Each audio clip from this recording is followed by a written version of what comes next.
এ বান্দা তোরে আমি বানাইলাম, আমি বলার ক্ষমতা দিলাম, আমি যদি তোরে বলতে না দিতাম তাই তুই বলতে পারতি না। অনেকের জিহ্বা আছে কিন্তু বোবা বলতে পারে না, অনেকের কান আছে কিন্তু শোনে না, অনেকের চোখ আছে দেখা যায় কিন্তু আসলে দেখে না। আমি তোরে বলার ক্ষমতা দিলাম, আমি তোরে শোনার ক্ষমতা দিলাম। এরে বান্দা, এরে জওয়ান, আমি এজন্য তোর সিনাটা চওড়া বানাই নাই, এজন্য তোর বডি বাহুতে শক্তি দেই নাই, এজন্য তোরে যৌবন দেই নাই তুই আরেকজনের মিছিলে যে মারামারি করবি। আমার আল্লাহ আওয়াজ দিয়ে ডেকে ডেকে ডেকে ডেকে বলে, কারো বয়স হয়ে গেছে, আস্তে আস্তে বয়স বাড়ে না কমে, আস্তে আস্তে বয়স কমে। প্রতিদিন আমি ডাউনে যাই, প্রতিদিন আমি ডাউনে যাই, পিছের দিকে যাই।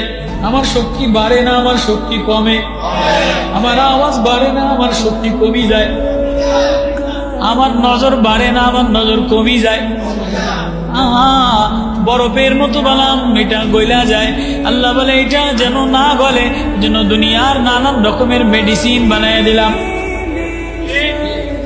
শরীরের কোনো জায়গা যদি ছিদ্র হয়ে যায় তো মেডিসিন ভিতরে লাগায়, ঘাও যদি হয় তাহলে মলম লাগায়, ক্যালসিয়াম যদি ক্ষয় হয়ে যায় তো ক্যালসিয়ামের ইনজেকশন দেয়।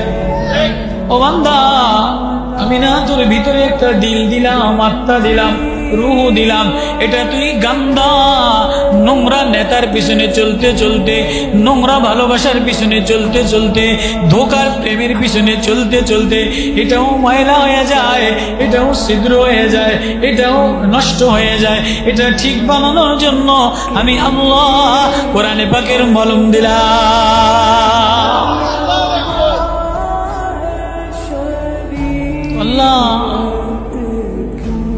আল্লাহ আওয়াজ দিয়া বারবার ডাক দেয়। যেমন আজকাল বড় বড় নেতারা, হোমরা সোমরারা, সব নেতারা তার দলের দিকে ডাক দেয়, মারামারি করার জন্য ডাক দেয়, কামড়াকামড়ি করার জন্য ডাক দেয়, সোরও আল্লাহকে ডাক দেয়। তোমার ডাক দিয়া মিছিলে নেয়, তুমি মিছিলে 100 জন ক্যাপ লইয়া যাও, এটা করো এটা করো। কয়দিন পরে একটু নেতা হয়, নেতা হইলে চোর হয়, চোর হওয়ার পরে লুচ্চা হয়, বদমাশ হয়।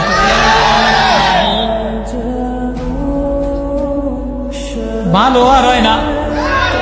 ভালো যদি হইতে হয় তাহলে কোনো দিলওয়ালা, আতরওয়ালা, কোনো কোরআনওয়ালার সাথে